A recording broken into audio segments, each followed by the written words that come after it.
बांग्लादेश में एक और हत्या हो गई है और किसकी हुई है? एक हिंदू की हो गई है फिर से। मतलब क्या चल रहा है भाई बांग्लादेश में? बांग्लादेश में पहले तो ये हुआ कि शेख हसीना को वहां से बेदखल कर दिया गया, जो कि हिंदू परस्त मतलब भारत के समर्थन में थी। और उसके बाद ये हम लोगों ने देखा कि जो एक स्टूडेंट लीडर हैं, उस्मान हादी जो भी नाम है उसका, उसकी हत्या हो गई। उसके बाद से जो बवंडर फैला है बांग्लादेश में, उसमें साफ-साफ यही दिख रहा है कि भारत के खिलाफ किसी भी तरीके के एजेंडे को चलाया जाए। और पहले हम लोगों ने देखा कि बांग्लादेश में एक हिंदू व्यक्ति जिसका नाम दीपू दास था, उसको बुरी तरीके से जिंदा जला दिया गया। और इतना ही नहीं, ये भी बताया गया कि भाई वहां पर जो लोग थे वो बिना सबूत के बस अफवाह पे। ये मेरे को लगता है, सिर्फ और सिर्फ मेरा अपना खुद का ओपिनियन यही है कि दीपू दास की जो हत्या हुई है वो स्ट्रेटेजिकली इसी टाइम पे हुई है और ये हुआ नहीं है, ये करवाया गया है। किसके थ्रू करवाया गया है मुझे नहीं पता, बट मेरा ये मानना है कि इस मुद्दे को उठा करके जो आग लगाने का काम है, आईएसआई और जो फॉरेन पावर्स हैं, ये सारे लोग इसमें कर रहे हैं। अब आगे बढ़ते हैं दोस्तों, हुआ क्या है इंसिडेंट पर फिर से आ जाते हैं। बट आगे बढ़ने से पहले दोस्तों एक छोटा सा रिक्वेस्ट है, मेरे चैनल को सब्सक्राइब करो और बांग्लादेश की ईंट से ईंट बजाते हैं। तो सबसे पहले हम लोग हेडलाइन की तरफ चल जाते हैं। एक और आदमी की मार मार कर हत्या कर दी गई है दोस्तों। और ये खबर छपी है हिंदू में। Mob kills Hindu man in Bangladesh, interim government blames terror activities by the victim. पहले हम लोग बात कर लेते हैं कि ये हुआ क्या है।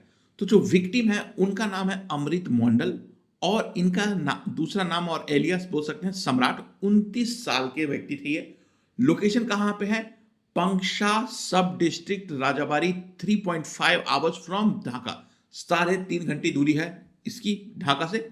और ये हुआ कब? ये बुधवार की रात 24 दिसंबर 2025 को अप्रॉक्स 11 बजे रात को ही the event beaten to death by local mob declared dead at 2 a.m.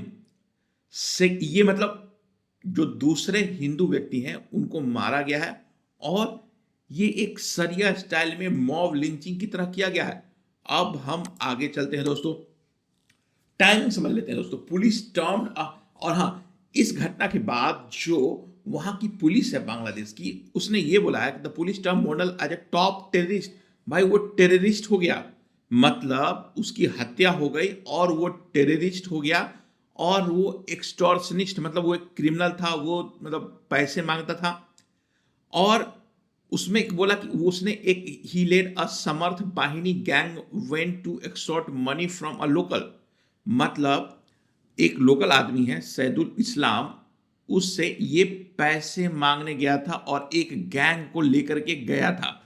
हो सकता है ये वहां का एक लोकल मुद्दा हो, बट इस मुद्दे की आड़ में इन लोगों ने उसको पकड़ के मतलब पीट पीट कर मार दिया। अगर वो गैंग था, बाहुबली था, उसके पास मतलब टेररिस्ट था, बंदूक था, तो वो जब गया वहां पर तो क्या उसने गोली चलाया? क्या उसने मतलब ये तो मतलब ये मतलब मेरे समझ से परे है। और इसमें स्टेटमेंट आया है और इसने ये बोला है पुलिस ने कि भाई ये not a communal violence, purely a criminal license. अब मैं क्रिटिक्स की बात करता हूं। जो क्रिटिक्स है वो ये बोल रहे हैं कि ये जो क्रिमिनल ब्लामिस्फी मतलब जो होता है, जहां पे आप किसी भी धर्म के मतलब मुस्लिम धर्म के बारे में कुछ बोलोगे तो आपको मार दिया जाएगा, मतलब सीधा सीधी यही बात है। तो क्रिटिक्स बोल रहे हैं कि इस बात को दबाने के लिए वहां की सरकार इसको क्रिमिनल चीज बता रही है। नो, अगर हम बात कर लें, ये बांग्लादेश में आए दिन होते रहता है। अभी तक no major convictions in previous mob attack. पहले भी यहां पर मॉब अटैक हो चुका है, दुर्गा पूजा में 2021 में हुआ था, उसमें भी इन लोगों ने कुछ नहीं किया है। भाई ये साफ साफ यही बात बताता है कि जो छोटे मोटे लोग हैं, मान लीजिए कि कोई भी हिंदू व्यक्ति वहां पर सक्षम तरीके से पैसे कमा रहा है या फिर कोई भी रीजन से कुछ भी कर रहा हो, तो बदला निकालने के लिए वो कभी उनको बोल देगा कि भाई ये काफिर है, उसको मार दो। मतलब it can be anything, left right and centre. और इसमें मुझे पूरा तरीके से यकीन बुझा रहा है कि ये जानबूझ करके जो आग लगी हुई है बांग्लादेश में उसको और भड़काया जा रहा है ताकि एंटी इंडिया सेंटिमेंट बना रहे। और इतना ही नहीं भाई, इन सब चीजों के होने के बाद भारत में इसका बहुत ज्यादा पुरजोर विरोध हो रहा है, क्योंकि हम लोगों ने देखा है कि त्रिपुरा में यहां प्रदर्शन हो रहा है, असम में प्रदर्शन हो रहा है, दिल्ली में प्रदर्शन हो रहा है। जितने भी हिंदूवादी संगठन हैं वो सारे लोग इसके समर्थन में प्रदर्शन कर रहे हैं। कुछ दिन पहले तो मैं बंगाल के जो भाजपा के प्रेसिडेंट है वो दीपू दास के परिवार से बात कर रहे थे, और इस मुद्दे को इतनी आसानी से छोड़ना नहीं चाहिए। भारत से मेरा बस एक अनुरोध है भाई मेरे, या तो आप कोई एक्शन लीजिए या कड़ी कार्रवाई करिए इस मुद्दे पर कि भाई क्या चल रहा है।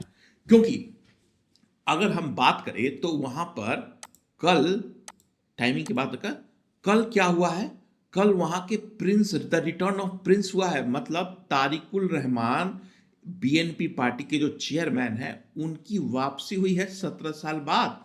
ये खालिदा जिया के पुत्र हैं और इन्होंने बयान भी दिया है, आई हैव अ प्लान। किस तरीके का प्लान है भाई, इन्होंने कॉपी पेस्ट किया है एक अमेरिका के बहुत जाने माने लीडर है मार्टिन लूथर किंग, उनके ही डायलॉग को कॉपी पेस्ट मार दिया था। Country belongs to Muslim, Hindu, Buddhist and Christians equally.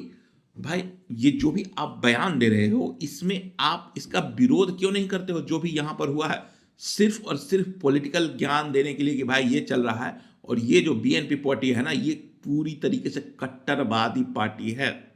और ये जो भी हो, ये पर्टिकुलर मुद्दा बस यही है मेरा कि जो तारिकुर रहमान है इसने ही, हमें लगता है जो जो बांग्लादेश में अभी जो अनरेस्ट हो रहा है ना, उसमें हत्या जो स्टूडेंट लीडर की है इसी ने करवाई है। और यूनिस यूनिस किसी भी तरीके से इस मुद्दे को छोड़ना नहीं चाहेगा। और मतलब जो जो अनरेस्ट हुआ है उस्मान हाडी की हत्या के बाद, उसके बाद यूनिस किसी भी तरीके का हथकंडा अपना करके इलेक्शन नहीं होने देना चाहता है। ये सारा का सारा एजेंडा है। बट मुझे इस बात से और एलर्जी हो गई है कि भाई जो गवर्नमेंट ऑफ बांग्लादेश है इस पर्टिकुलर मुद्दे को ये बढ़ करके बोल रही है कि वो एक टेररिस्ट था। इतना बड़ा क्लेम उसने कर दिया। उस टेररिस्ट ने न बम मारा न गोली चलाया भाई, एक लोकल मुद्दे के नाम पर उसकी हत्या कर दी गई, एक हिंदू बंदे की। अब मैं इसके बारे में ज्यादा कुछ नहीं बोलूंगा। मैं आप लोगों से जानना चाहता हूं दोस्तों कि आप इसके बारे में क्या सोचते हो, क्या ये सही हो रहा है? और भारत सरकार का जो रवैया है वो मुझे अच्छा नहीं लग रहा है। जिस तरीके से ये मॉब लिंचिंग हुई है, मैं ये अनुरोध करता हूं कि विदेश मंत्रालय हो या कोई भी इसके ऊपर कड़ा विरोध दर्ज कराए। और इतना ही नहीं, जो बांग्लादेश के हाई कमिश्नर हैं उनको एक बार पेशी के लिए जरूर बुलाया जाए। और मेरी तो उन लोगों से भी यही अपील है भाई, जो सो कॉल्ड, क्या नाम है उनकी, ह्यूमन राइट कमीशंस जो भी है, वो लोग क्या कर रहा है? क्या बांग्लादेश पर उन लोगों ने प्रतिबंध लगाया है, कुछ बोला है कि भाई आप क्या रिपोर्ट है? एक और हत्या हो गई, दैट्स नॉट राइट। बट जो भी हो दोस्तों, आप इसके बारे में क्या सोचते हो कमेंट में लिख करके बताओ। और मेरा वीडियो देखने के लिए धन्यवाद। और यहां तक पहुंच गया तो चैनल को सब्सक्राइब करना ना भूलो। वीडियो देखने के लिए धन्यवाद।